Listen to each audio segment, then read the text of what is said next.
Fazer assim que acabar aqui. 6 minutos, eu acho. Então, vamos lá, eu vou começar. Tá. Vou começando a ver aí. Sim. Sim. Mas está sem o som do Bela Tchau.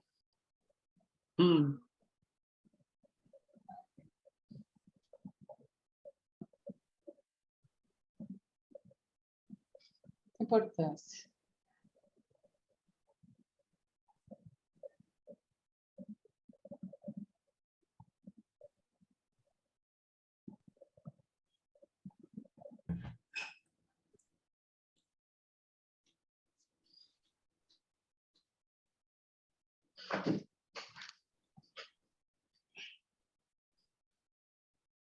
Então, vamos estar retomando o curso, né? Esse é o endereço da biblioteca do curso. Então, estamos na 19ª aula.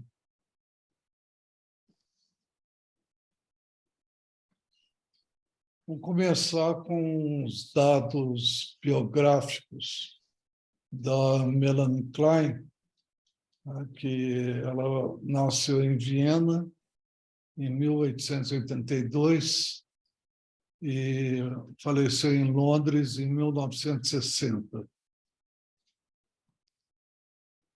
A história dela é marcada por rupturas, né?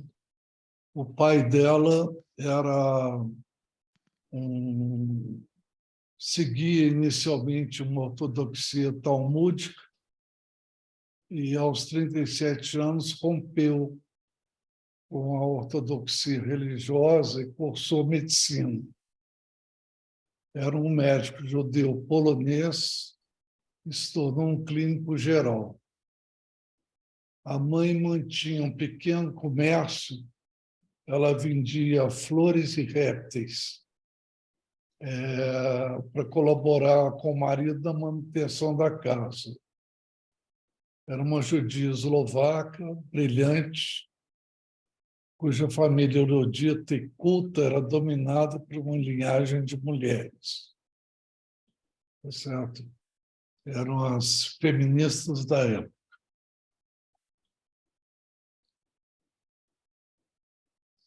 Ela foi a quarta dos filhos desse casal e não era desejada. Quando se tornou mãe, também sofreria as intrusões da própria mãe, chamava Libussa. Era uma personalidade tirânica, possessiva e destruidora. A juventude de Melanie Klein foi marcada por uma série de lutos, muitos provavelmente responsáveis pela ideia de culpa. Os vestígios se encontram na obra teórica dela. Ela tinha 4 anos quando a irmã Sidonie morreu de tuberculose aos 8 anos de idade. Tinha 18 quando o pai, debilitado havia longos anos, morreu, deixando-a com a mãe. Tinha 20 quando seu irmão Emanuel, que a influenciara muito, morreu esgotado pela doença, pelas drogas e pelo desespero. Em 1895, Melanie Klein interessava-se pelas artes, tendo se preparado para o exame de admissão ao Liceu Feminino, visando cursar medicina. Mas, após o casamento com Arthur Klein, em 1903, abandonou a medicina e seguiu cursos de arte e história na Universidade de Viena, mas ela não se graduou. E, na sequência, ela teve 3 filhos.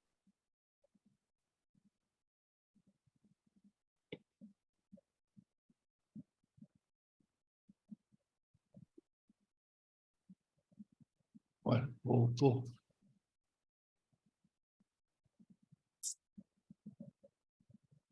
As principais contribuições teóricas. São 3 princípios fundamentais que regem a obra dela. A primeira, a ideia do trauma do nascimento, que é uma coisa real, né? Quer dizer, ela considera que o feto, por mais tranquilo que seja o nascimento, ele vive um impacto. De fato, do ponto de vista médico, no processo do nascimento, há toda uma série de processos que acontecem que são altamente traumáticos. Eu diria que a sorte que nós temos é que nós não temos memória desse trauma. No processo de nascimento, para vocês terem uma noção, há toda uma separação do curso sanguíneo arterial e venal, que antes funcionava de uma forma única, né? Ao fechamento da passagem entre os ventrículos no coração, né? Há, na verdade, um profundo sentimento de ameaça de morte, né? Isso é vivido por todo ser humano no processo de nascimento. O segundo princípio é que há uma ideia de amor e ódio, que é um amor e um ódio propriamente não compreensível do ponto de vista nosso de adultos. É mais como que se fosse um fisiologismo psicológico, onde algumas coisas têm que ser retidas, né? Mantidas, isso é o amor, e algumas coisas têm que ser repudiadas, expulsas, isso é o ódio. Né? É tudo no bebê, isso? Isso no bebê na hora do nascimento, Na nos hora do primeiros nascimento. meses. Hum. E aí surgem os 2 primeiros objetos, né? Que é o chamado seio bom e seio mau. Na verdade, o bebê ainda não tem compreensão de que é um objeto só, né? O seio bom é aquele seio que amamenta, que alimenta. O seio mau é aquele seio ausente, né? Isso aí vai levá-la a conceituar as 2 ansiedades básicas, que é a persecutória e a depressiva, que vão estar na origem daquilo que ela vai chamar de posição esquizoparanoide e depois da posição depressiva. A posição esquizoparanoide é essa, de que algumas coisas têm que ser retidas, né, para permitir a continuidade da vida, e as outras têm que ser expulsas, têm que ser rejeitadas, tá? E depois, mais tarde, com a unificação dos objetos e a ampliação da compreensão do mundo em que ela está inserida, vem a posição depressiva, com a tentativa de reparação dos objetos que foram atacados, tá? De uma forma muito genérica, essa é a teoria básica de Melanie Klein.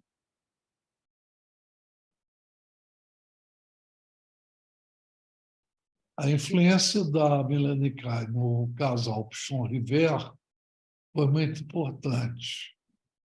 Primeiro, é importante entender que as ideias de Klein circulavam no ambiente psicanalítico dos anos 50.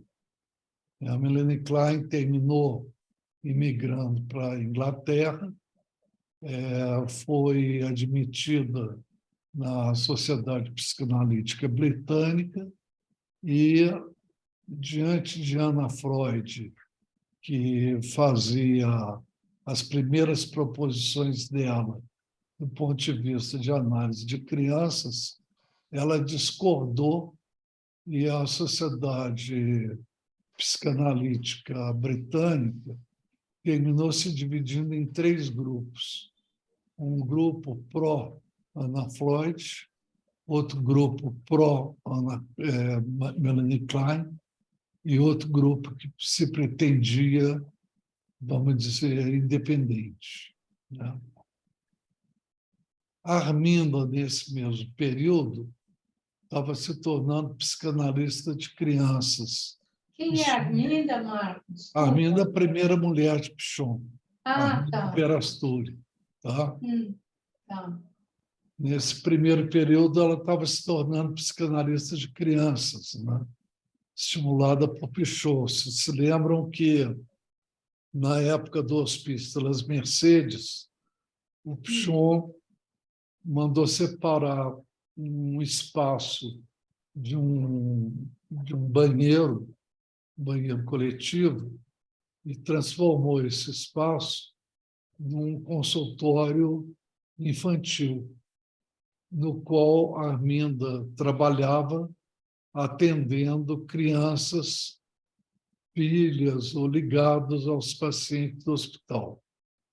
Tá? Em 1951, eles fizeram uma viagem à Europa, onde, no primeiro momento, eles foram à Suíça, onde Pichon participou de um congresso de psicanálise de língua românica, e foi lá que ele conheceu Lacan. Depois eles foram também a Paris, e ele acompanhou Arminda a Londres para supervisionar com Melanie Klein. A Arminda, a partir de então, ela passou a ser considerada uma espécie de embaixadora de Melanie Klein na América Latina, já que foi ela que iniciou a divulgação das ideias de Melanie Klein na América Latina. Tá?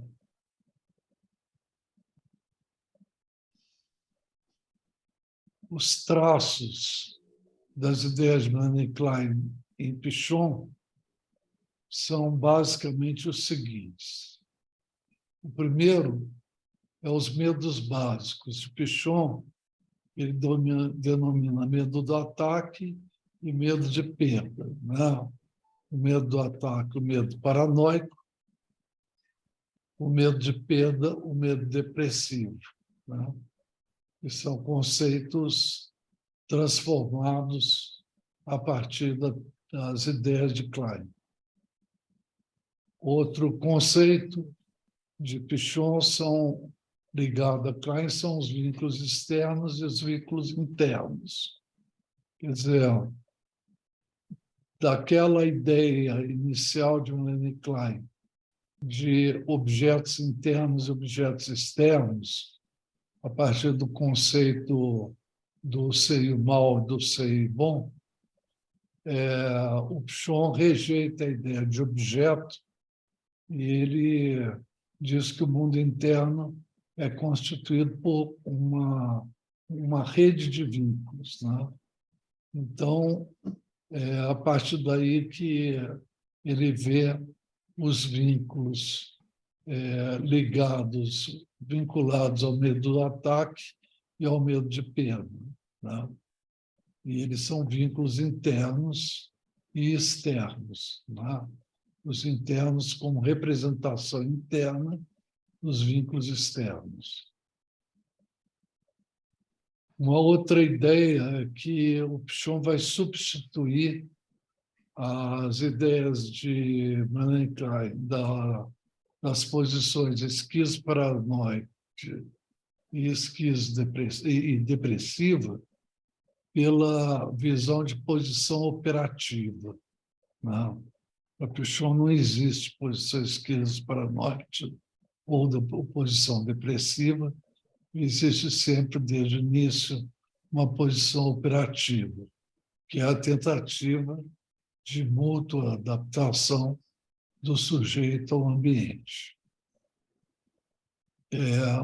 Outra visão do Pichon que é importante, que surge disso, é que a origem do sujeito vem a partir do grupo. Né? O sujeito humano, no primeiro momento, ele está numa situação de indiscriminação com o grupo. É num processo dialético, onde, a partir da afirmação do grupo, pela negação, né, ou pela repulsa, né, àquilo que ele rejeita, é que o grupo vem a ser constituído, e pela negação do grupo é que o sujeito vem a ser afirmado. Né? Então, na verdade, a origem do sujeito é uma origem indiscriminada, né? O que Blair vai levar, inclusive, a uma radicalização, né, através da visão dele do sincretismo como primeiro estágio da sociabilidade. Né? Isso aí, na medida que vocês quiserem, a gente pode, ou hoje, ou nas próximas aulas, explicar mais. Tá? Então, essas são as ideias que eu preparei do ponto de vista teórico e que eu proponho que a gente possa discutir.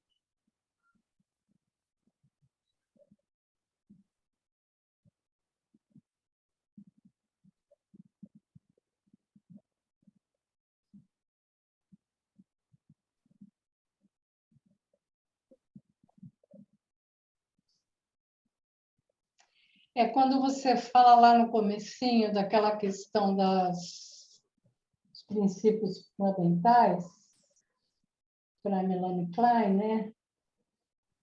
A sensação que dá é que só tem coisa ruim. Como é que é? Eu não entendi. A sensação que me deu é que não tem nada de bom. É tudo muito ruim. Mesmo o seio bom, ele é só bom porque, quando ele falta, você percebe que ele é bom. Então, o nascimento é um momento totalmente... Os primeiros anos, os primeiros meses, é uma coisa horrível. É isso? Quer dizer, as primeiras experiências são verdadeiramente traumáticas. Né? Isso, é muito complicado, hein? Né? Por isso que a gente nem lembra, né? Já bem, né? Essa história do sangue, da circulação. Pelo menos de sensação, deve ter uma memória. Essa coisa do sangue, né? Da circulação mudar na hora que o bebê nasce, deve ser um choque, né? Deve ser uma sensação horrível de morte, né? De medo da morte, né? Sem saber direito o que é. Porque o funcionamento do feto na vida intrauterina, ele está todo centrado na placenta. Tá?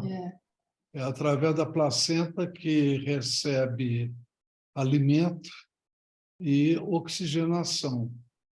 Tá? O pulmão, até esse momento, não funcionou. Tá? Na hora do parto, quando vem o primeiro choro, que pela primeira vez os pulmões se enchem de ar. E, ao mesmo tempo, a circulação sanguínea, que estava toda concentrada através da placenta, ela deixa de ser ligada à placenta na hora que o cordão umbilical é cortado e passa a haver circulação arterial e venosa, né, com oxigenação através do pulmão. Vocês imaginem isso, né, do ponto de vista do funcionamento da fisiologia do corpo humano, o que isso pode significar de impacto. Tá? Então, o nascimento é traumático. Tá? Fora que o bebê nem está pronto ainda quando nasce, né? Tem muitas coisas que vão... Eu diria que ainda bem, né? principalmente que ele não tem aparelho psíquico. Não, mas tem coisas físicas, biológicas ainda, né? A visão, tem umas coisas que vão se desenvolver já no ambiente externo, né? A Ana Quiroga fala que a memória é em código biológico, em código corporal nessa etapa. É muito interessante, porque sempre tem essa história aí de o traumatismo, né, do bebê quando nasce. Isso remete à minha história. Quando eu nasci, segundo a história contada pela minha mãe, ela ficou em 24 horas em trabalho de parto, e quando eu nasci, eu tinha o cordão, né, que o cordão estava me enforcando. Uhum. E quando eu nasci, o parto dela foi feito por parteira, né? Foi no interior, e eu não respirei, eu fiquei, segundo a minha mãe, eu nasci pretinha. E aí a parteira pediu uma caneca de água para me batizar, porque ela achou que eu não ia sobreviver. E quando ela jogou a água em mim, eu respirei e aí eu sobrevivi. Gente. Mas olha que coisa, eu fiquei alguns minutos, porque até meu pai pegar a caneca de água para ela jogar, eu fiquei sem respirar. Eu tive uma anóxia bem... era para eu... Então, partos assim são ainda mais traumáticos do que um parto sem... Mas foi com fórceps, não? Não, nem Não, tinha isso, nem era a parteira. Quando eu estava pensando justamente nisso, nos partos do interior que eram com parteira. Né? Eu nasci com parteira também. Eu estou com um paciente que está para ser pai esses dias e eles optaram não ir para o hospital, estão sendo atendidos por uma parteira e mudaram para uma casa a 5 minutos do hospital para, se for possível. Ai, meu Deus do céu. Aliás, tudo tem tão avançado. Mas tem um filme dinamarquês que conta a história de um casal que fez adoção também. É bem pesado. É bem pesado. Que querem fazer o parto em casa, parto natural. Eles fazem o parto em casa. E aí o desfecho Aí esqueci o nome. Eu acabei vendo esse filme 2 vezes, porque... Mas é bem interessante. Sempre que se fala em trauma de parto, eu lembro da minha história, né? Porque, inclusive, quem tem anóxia, às vezes, fica com algumas paralisias cerebrais, coisas do tipo, né? E que eu saiba, tenho tudo funcionando até hoje. Mas é interessante, porque minha mãe contava isso para mim desde que era pequenininha, então isso ficou marcado mais do que só a experiência, né? Porque tem a história sobre a experiência. E é muito comum, né, esse negócio de nascer com cordão umbilical.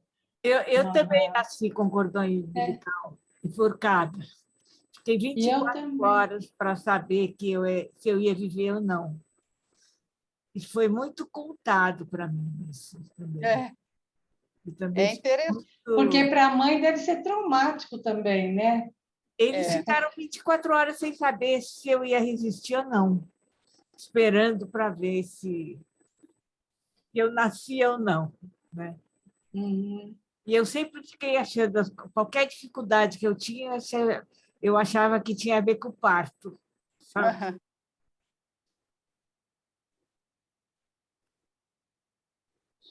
Agora, a semelhança, o encontro de Pichon com Vallon foi muito nessa linha de que você começa simbiótica, você começa fusionada, e a evolução é a separação, a individualidade é que é a evolução. Porque o Piaget fala o contrário, né? O Piaget fala que você começa autista, você começa na sua, você só vai se relacionar com o outro na medida que você aprende a relação. E o Vallon veio trocar, ele veio dizer, não, você nasce fusionada. E a grande crescimento na vida toda é você se separar e se individualizar.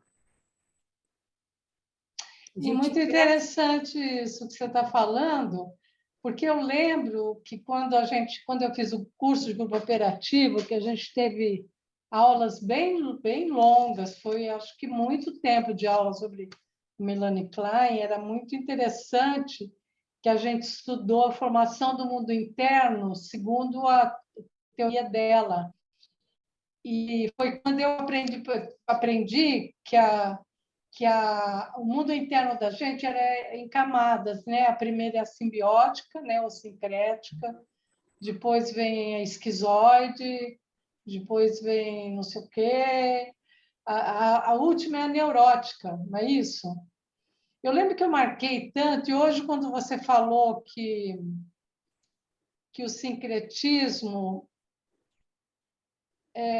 você terminou falando do sincretismo, né?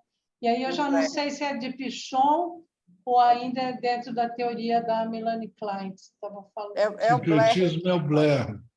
Ah, é o Blair. Então, mas isso já tinha na Melanie Klein também, né? Nas etapas, na formação do mundo interno. Eu lembro muito bem dessa aula, porque me marcou muito. Quer dizer, nós temos dentro de nós, na nossa estrutura, na nossa formação interna, todas as estruturas. O doente mental, por exemplo, é quando uma estrutura ela se sobressai à outra. Por exemplo, o esquizofrênico. Nós temos a estrutura esquizofrênica, segundo a Melanie Klein. Mas na pessoa que tem a esquizofrenia manifestada, essa estrutura, ela, não sei por que motivo, ela se sobressaiu, além das outras. E também, assim, aquelas coisas de misticismo, né?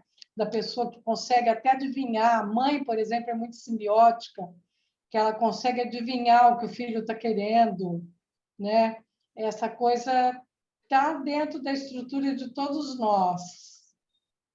E as doenças mentais seriam, elas constituem no mundo interno. O esquizofrênico não vem de fora a esquizofrenia, né? É uma estrutura que nós temos todos. A neurótica, a simbiótica, a esquizoide. Estou muito errada?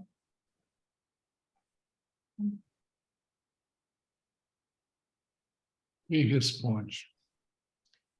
Eu aprendi assim, que na teoria da Melanie Klein, a formação do mundo interno se dá assim. Inicialmente a simbiótica, é a camada simbiótica, depois vem a esquizofrênica, depois vem a psicótica, depois a neurótica. E a neurótica é aquela estrutura que permite a gente estudar, se concentrar. Cada uma dessas estruturas tem uma função na nossa... Agora, não é dialético isso, né? Não é do materialismo dialético isso, né? Porque se o nascimento ele é tão punk assim, a gente já nasce com um monte de coisa lá que não dependeu do ambiente. Então, as primeiras manifestações são de dentro para fora. Mas nós somos seres biológicos, né? Então, tem que ter marcas biológicas, não é só Não, resultado biológica, também. sim, o coração tem que bater, o intestino tem que funcionar, você tem que se alimentar. Mas falando da estrutura psicológica, se detendo não na parte biológica. Sim, mas se o nascimento provoca isso, ele provoca no biológico. É o ciclo sanguíneo que está diferente. Isso tudo que o Marcos explicou se dá no biológico. E como está no porque eu biológico, sei a o morte. bom. E como está no biológico, né, Márcia? Exatamente isso que proporciona a vida. Né? Essa ruptura que faz... esse movimento. É. Também entendo assim. Quer dizer, entendi assim. A dialética está entre o biológico e o ambiente. Porque nós nascemos biológicos dos biológicos anteriores, dos nossos pais.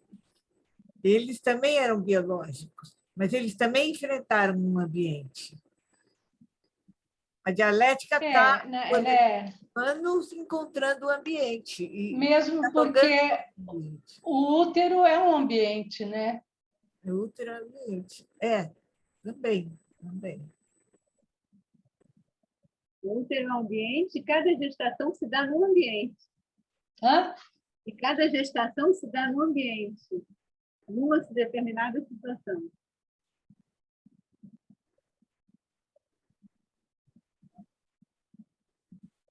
Nós nunca temos só o interno, nós temos o interno e o externo. Mundo interno e o externo. Então, mas parece que está começando pelo interno.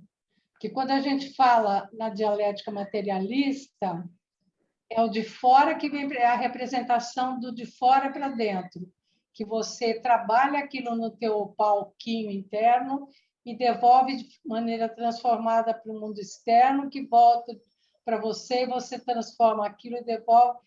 Mas parece que o nascimento em si é tudo, não sei, me parece que é uma coisa mais... Mas As experiências são muito internas. É o que vem primeiro, o ovo ou a galinha. Não dá para ter um sem o outro. Os dois, um depende do outro. Mesmo porque... Ter o ovo ou a galinha. Os dois mesmo, são... Não, mesmo mas porque tem alguém ali...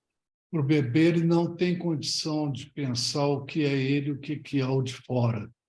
É tudo uma coisa só. Uhum.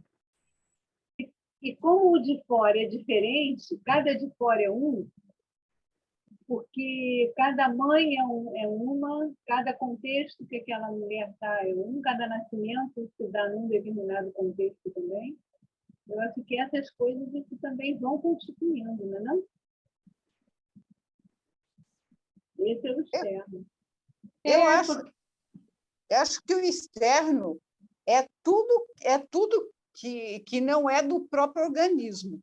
Perfeito. Mas que interfere nele. Inclusive o útero, o que ele recebe pelo cordão umbilical, os alimentos, tudo está vindo de fora. Ele só existe porque existe o fora dele. Mas o fora o bebê não é capaz de imaginar. Mas já existe. E não sente, Marcos? Mas Será que não sente? Mas para ele não existe. Para ele é uma coisa só. Mas e a situação de uma mãe diferente da outra, de uma gestação? Para isso não tem influência no bebê? O bebê não pode reconhecer. Como é que ele vai saber de uma outra mãe? Não é de uma outra. É como o resultado desse nascimento, ele ser resultado desse meio externo? Pois é, mas ele não tem capacidade de conceber isso. Mas de trazer isso impresso tem no psicológico dele, psíquico? Sim. Você não pode falar em mundo psicológico do bebê. Ainda não tem. Mas são duas reflexões. Uma é a visão do bebê, dele próprio, e a outra é a visão nossa, do mundo todo.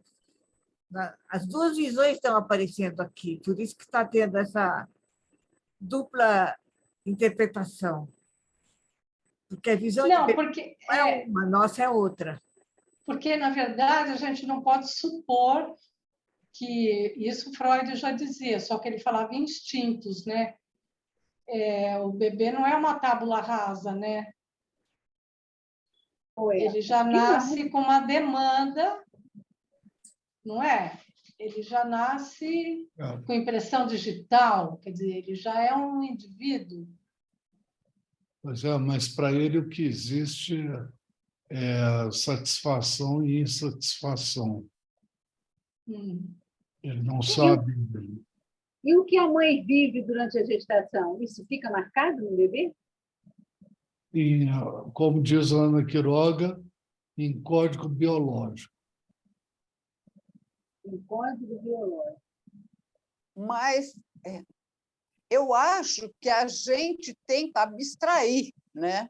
Porque eu acho que nem agora que a gente é adulto, a gente sabe direito o que é de fora e o que é de dentro da gente, né? Eu tenho essa visão. Eu acho que a gente é um pouco o de dentro e o de fora. Ter essa coisa tão reconhecida é tudo abstração nossa. Mesmo depois, porque a gente aprendeu que os átomos, os elétrons, a gente é o tempo todo atravessado por elétrons, que entra e sai da gente, que vem de outra pessoa, sei lá, de que você passa na rua, está sendo atravessada por elétrons de pessoas que passaram perto de você, que fizeram movimento, isso aqui. Eu acho que todas as elétron teorias... é matéria, não é matéria. Mas todas as teorias, né, psicológicas, elas abstraem e elas criam ideias de como funciona. Eu não acho que seja assim. Eu acho que esta é uma ideia sobre como é. Uma experiência mais próxima dessas coisas que a gente pode ter como adulto é a experiência do adoecimento, né? Por exemplo, o paciente de câncer, que sabe que alguma coisa não está funcionando bem no corpo, mas ele não tem condição de, através do seu aparelho psíquico e do sistema nervoso central, interferir nesse mau funcionamento do organismo, né? É como se algo vivesse dentro dele, apesar dele.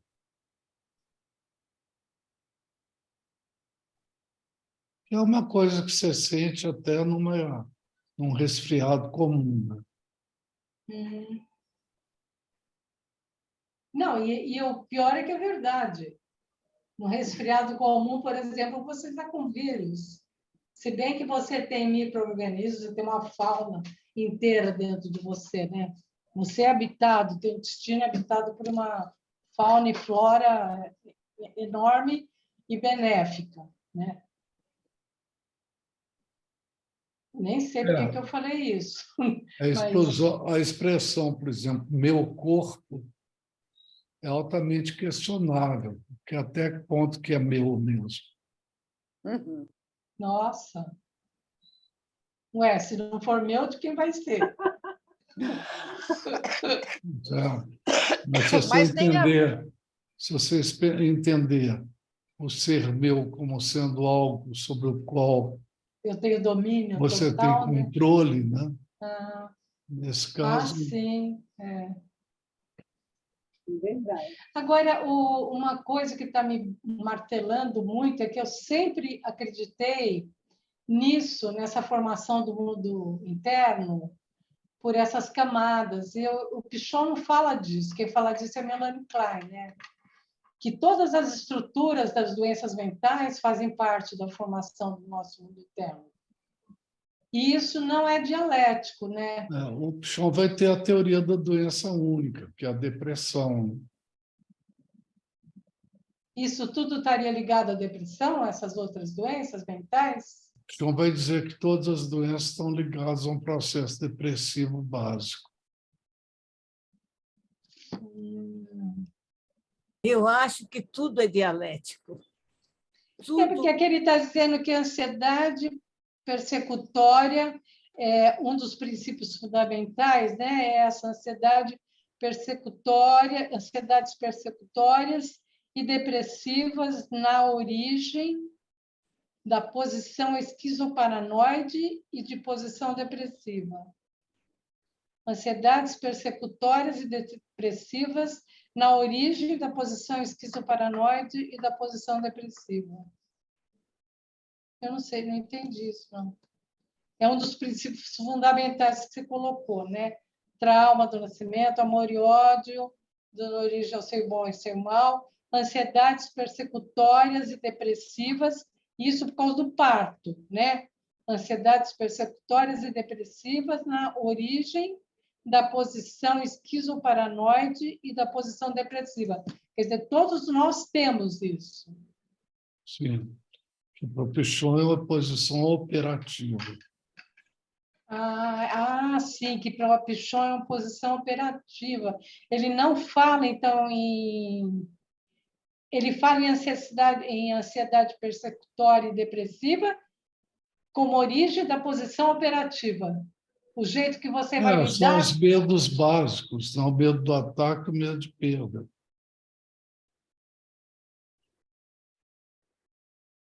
A operatividade é, de certa forma, você conseguir, vamos dizer, modular medo de perda e medo do ataque para poder lidar com a adaptação ativa, que é a relação do sujeito com o mundo num processo constante de mútua modificação.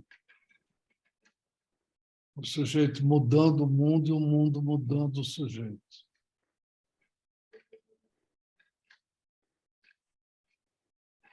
É ao mesmo tempo.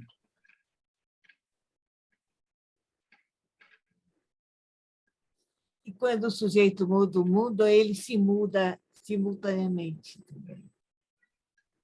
Ao mesmo Aquela tempo, frase do Rodolfo Bohuslavski, que diz que eu só uso mudar o mundo se eu uso antes mudar a mim mesmo. Mas eu só uso mudar a mim mesmo se eu usar antes mudar o mundo. Se as duas coisas vão acontecendo ao mesmo tempo. Não existe um sem o outro.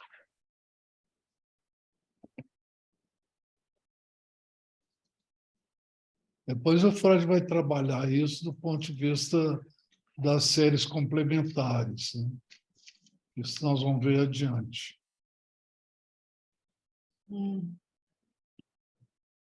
Ô, Marco, nesse contexto, por favor, fale um pouco mais dessa ideia do mundo interno como rede de vínculo. Pois é, porque a Melanie Klein, para Melanie Klein, o mundo psíquico é a assembleia dos objetos internos. Tá? Mas para Pichon é o conjunto dos vínculos internalizados. E esse conjunto de vínculos internalizados é uma rede vincular. Então, Tem a tudo que a ver com gente... aqueles desenhos, com as representações que a gente tem das pessoas dentro da gente, como a gente representa os vínculos. Que aquele desenho é uma simplificação extrema, né? Mas, na verdade, por exemplo, quando você falava ontem da sua experiência infantil naquela instituição, que eu esqueço o nome, IAMB. IAME, Pode falar sobre o Instituto. Instituto, né? Aquilo ali estava internalizado e você estava tendo que lidar com aquilo, sendo influenciado por aquilo e tentando influenciar e mudar aquilo.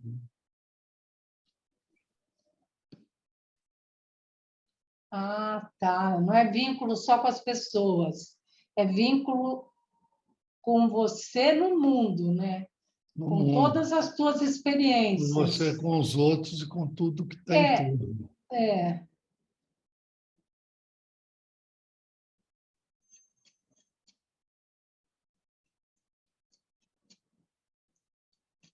Eu acho que a gente passa a vida inteira tentando lidar com isso, né?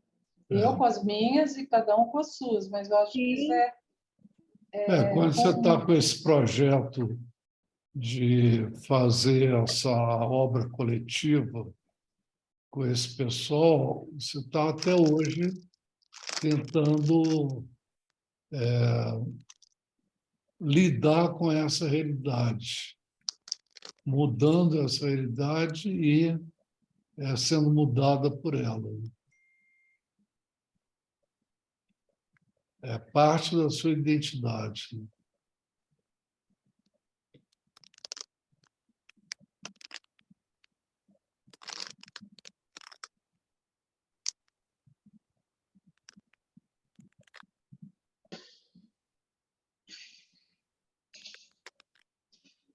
Isso são vínculos, que o José Paulo estava perguntando. Isso não Isso é a aconteceu rede de vínculos.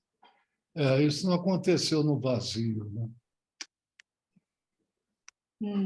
Aconteceu numa intensa interação sócio-psicossocial, né? Psicossocial, né? Falando. Biopsicossocial. Biopsicossocial.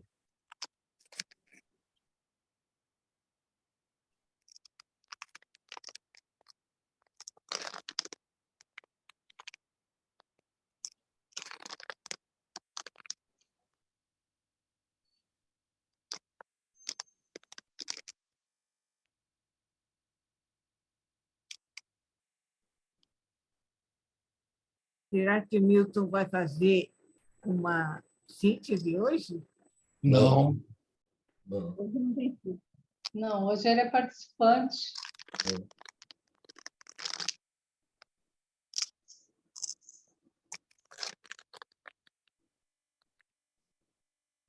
Eu estou pensando em muitas coisas. Estou quieta, mas não estou quieta, não. Estou pensando. Esses assuntos Estou são... pensando, mas não estou ainda chegando a algum lugar com isso que eu estou pensando, né? Por exemplo, eu considero que a memória é o arquivo de experiências que você tem ao longo da vida. Lógico que esses registros eles não são estáticos, eles são dinâmicos, mas eles são fundamentais para você poder ir se adaptando ao mundo, né? Quer dizer, você recorre à memória diante de novas situações para saber como enfrentá-las. Eu estava pensando a situação do nascimento, ela é extremamente traumática, né? Mas aí foi colocado, mesmo, colocou, que você não tem registro, ou, quer dizer, você não tem registro na memória, né? Porque provavelmente naquela etapa você não tinha nem um equipamento desenvolvido, que seria a memória, que seria para registrar essa experiência. Então, quando a gente desenvolve teorias a respeito disso, né, é como se nós estivéssemos... É teoria mesmo, né? Porque nós estamos falando de uma situação que a gente não tem registro na memória. A gente atribui ao ao sujeito, né? A gente pega aí Pichon, Melanie Klein, eles vão atribuir posições, né? Depressivas, operativas, né? Isso são teorias que se aplicam a uma situação.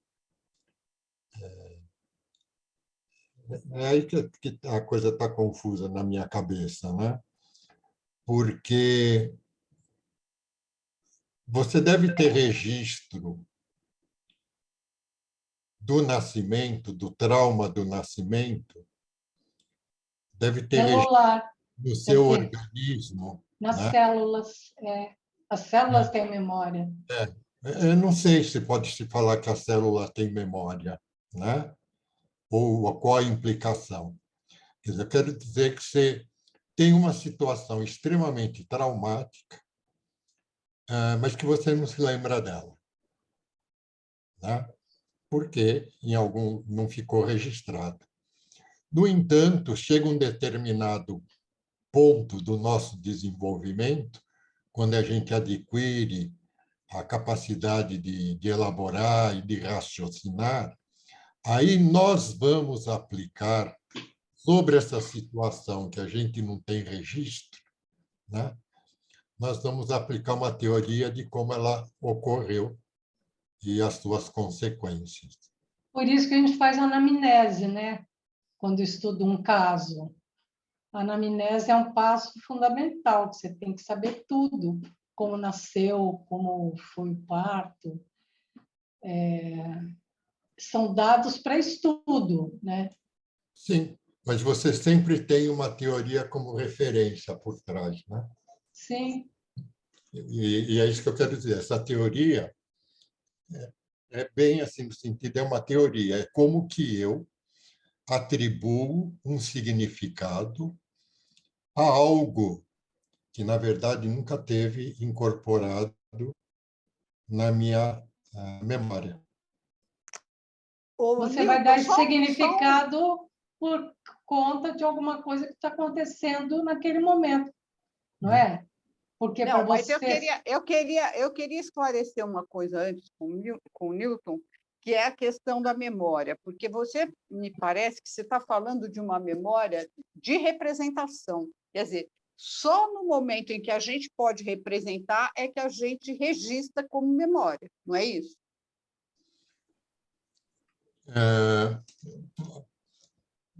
Tá, eu Boa acho que sim. pergunta. Só que eu não estou pensando em outras representações, tá? Em Estou quê? pensando necessariamente no simbolismo. Não? Não, não necessariamente. Não, mas é uma representação crua. Imagine uma criança pequena, tá? Ela aprende dentro da condição cultural que ela está vivendo, a família dela, né? É lá que ela vai saber, entre aspas, o que é certo, o que é errado, diante disso faz isso e faz aquilo, tá? Ela precisou ter isso registrado, e eu considero esse registro na memória, para quando uma situação semelhante se apresentar, ela responde de acordo com aquilo que ensinaram que é o correto responder. Até aí não estou nem falando de consciência. Então, implica em consciência, é isso que eu estou dizendo. Não Representação. desculpe, Você acha que... é que eu acho que a consciência decorre de outras coisas. Eu acho que essa situação que eu falei de uma criança, né, que ela reage diante de algo, porque falaram para ela desse jeito que você tem que reagir quando isso acontece, né? Nem sempre. Não. Eu quero dizer, como que uma criança ela vai responder aos estímulos do mundo, da realidade dela, né? enquanto criança, ela, de alguma forma, é orientada a dar determinadas respostas. Ela é orientada pelos pais, pelos amigos, não importa. Tá? Ela é Mas isso a partir de que idade você está falando? Eu posso pensar isso a partir de uma criança de 6 meses, 1 ano. Quer dizer, ela responde ao mundo, mas eu não falo que ela tem consciência na hora que ela dá aquela resposta. Para mim, a consciência é outra coisa.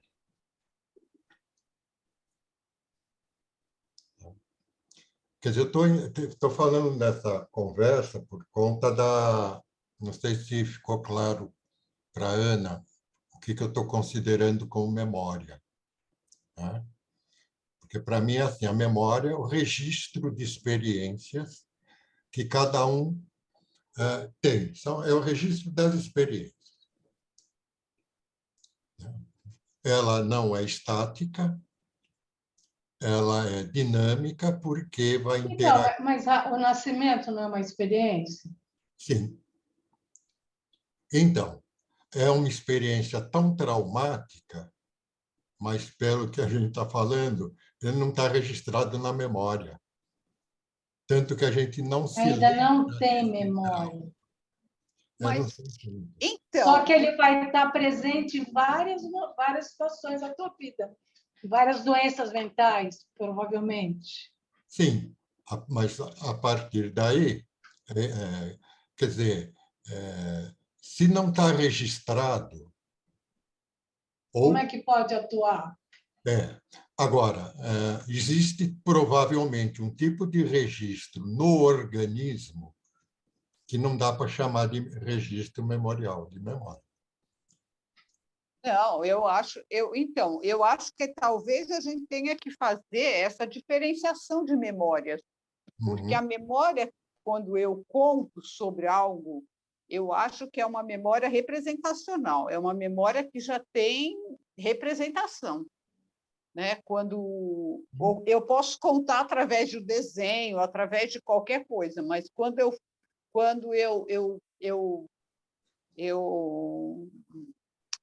passo ela para o mundo, eu devolvo, né, a minha experiência para o mundo, eu já tenho que usar alguma representação que vá se... Uma Né? linguagem. Então, essa é uma memória. E eu acho que talvez tenha memórias que ficam soterradas. Tudo bem. Né?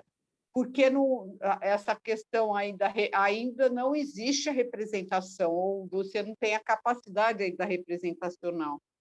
Eu não sei, eu estou entendendo. E essa coisa representacional que você tem, que você fala, é aquela capacidade que você tem de trazer da experiência para a tua mente aquele vínculo, aquela situação. Eu sempre venho daqueles desenhos, entendeu? Que o Marco mostra, que é a dialética de fora para dentro, entendeu? A memória se faz com fatos acontecidos fora de você, não é? A memória começa a existir quando você consegue olhar para ela. Ela precisa se olhar para ela existir. Tanto que quando você perde a memória, é quando você não consegue relembrar, quando você não consegue olhar para aquilo que você está pensando. A memória é a representação. E é a capacidade de olhar para essa representação. Porque quando você perde a memória, é que você vê o que é a memória. Quando você perde a memória, você não consegue mais olhar o que aconteceu. Você já não tem representação mais.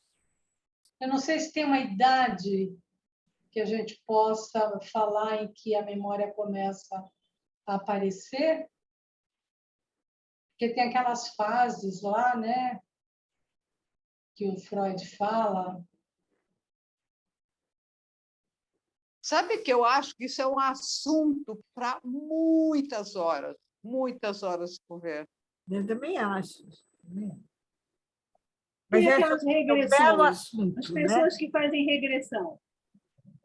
conseguem acessar essa memória? Qual é a memória que é acessada? É acessar alguma coisa para poder ter... Pode ser até a própria história que ela criou sobre ela mesma. Pode ser. Mas ela tem que ter uma representação para si própria. Pode ser que ela nem tenha vivido aquilo tudo quando ela faz a regressão, mas aquilo ela já é uma interpretação dela sobre o que ela viveu. É por isso que é muito complicado, tem que conversar muito sobre isso. Eu acho que mais do que conversar, tem que ter elementos para você. Mas também não tem, tem verdadeiro, falso, certo ou errado nisso? São Não, teorias, que tem teorias, precisa de são estudar. teorias, precisa estudar. A gente está estudando uma coisa mais leve, assim. E a gente fica falando em cima do que a gente acha, do que a gente, ao longo da vida, construiu. A gente está falando que aquilo que mobilizou, a teoria que o Marco trouxe, mobilizou muito isso, né? Mobilizou coisas que você já tinha construído, que todos nós já pensamos na memória, na história. Estão faltando 5 minutos, tá?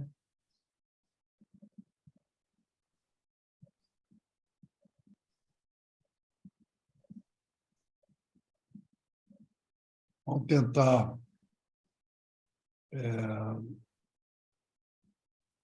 escolher uma ou duas ideias que foram fundamentais de hoje.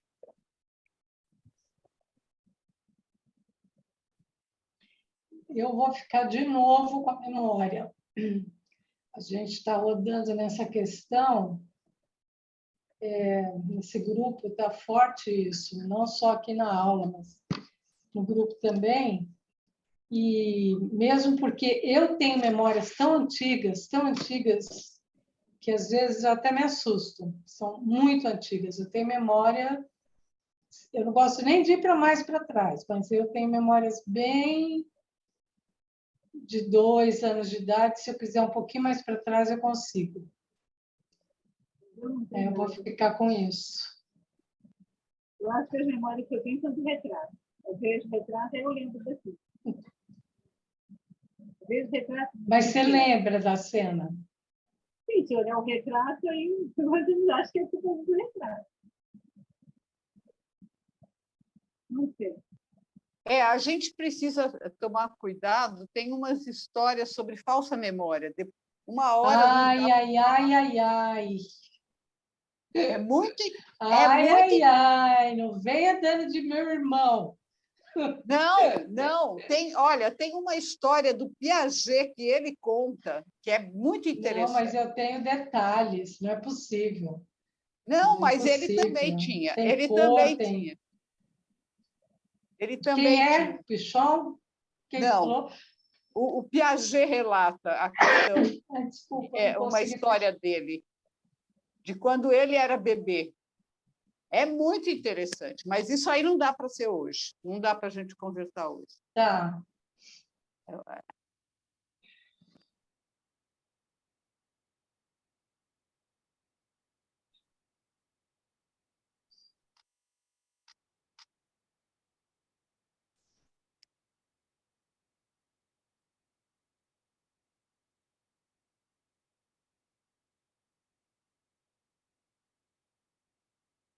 Para mim... Fico com a sensação que eu preciso estudar mais, preciso ler mais, até para ter dúvida.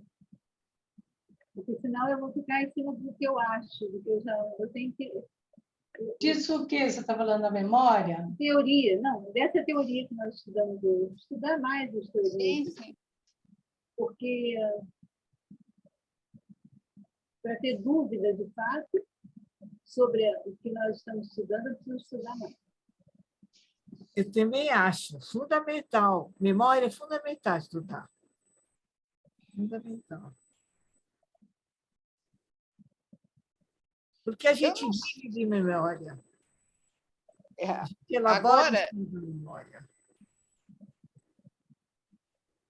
É muito interessante, porque tem a ver com o que o Newton falou também, que, para mim, eu acho que assim, algumas coisas a gente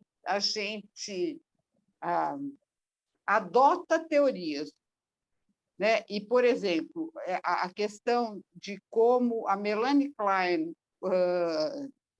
explica, como o Pichon explica, são teorias, coisas que a gente nunca vai comprovar. Teoria é isso, né? E eu acho que, para mim... Mesmo na física, o Big Bang é um modelo. Quem que vai provar que aquilo existiu? Existem muitas evidências científicas, né? Eu não sei, hoje que para mim se tornou claro isso, né? Como que realmente, né, a gente pode até achar que, diante das nossas experiências, aquela teoria comprova mais. Mas eu acho que é teoria. É muito interessante. Só hoje eu tive essa percepção bem clara. Por isso que existem várias, né, teorias. Como no mundo, na ciência exata, sobre a origem da vida, tem muitas teorias. E por isso que, do ponto de vista epistemológico, uma teoria nunca é certa ou errada. Ela é boa ou má, segundo ela explica ou não explica um dado fenômeno. Marco, como é que é pode... aquela frase que você também gosta, de que nada melhor para a prática do que uma boa teoria? Nada mais prático do que uma boa teoria, do Kurt Lewin. Sabe? Essa expressão é muito boa, eu gosto muito dela. Nada mais prático do que uma boa teoria. Isso é bom. Sim. Vamos lá. Podemos terminar por hoje? Sim. Sim. Tá bom. Rendeu 1 hora, hein? Era só 1 hora. Pois é. Rendeu. E Maria Lúcia, rendeu. A aula próxima vai continuar com vínculo, Marco? Eu Ótimo. quero pegar o conceito do Freud. Tá. Tá. Bom. Para quando seria a próxima aula, Marco? Boa pergunta. Fim de março, né? Seria o último sábado de março, como a gente sempre faz? Último sábado do mês? Pode ser dia 25 de março? Pode. 25 de março não é feriado? Não. Feriado? Não? Não. Não sei. O que É você que está tem uma falando? rua, Para mim, tem uma pode ser. rua que chama 25 de março. E não é feriado, não tem nada marcado. Não é feriado. Por mim, pode ser. Tá bom. Então, fazemos dia 25 de março. Tá bom. Vamos encerrar, então. Tchau, gente. Muito Dia obrigada, 25 de março. Bom gente. finalzinho de semana. Obrigada, Marcos. Bom descanso a todos. Tchau a todos. Tchau, tchau. Aparece, Zé Paulo. Opa! Voltarei.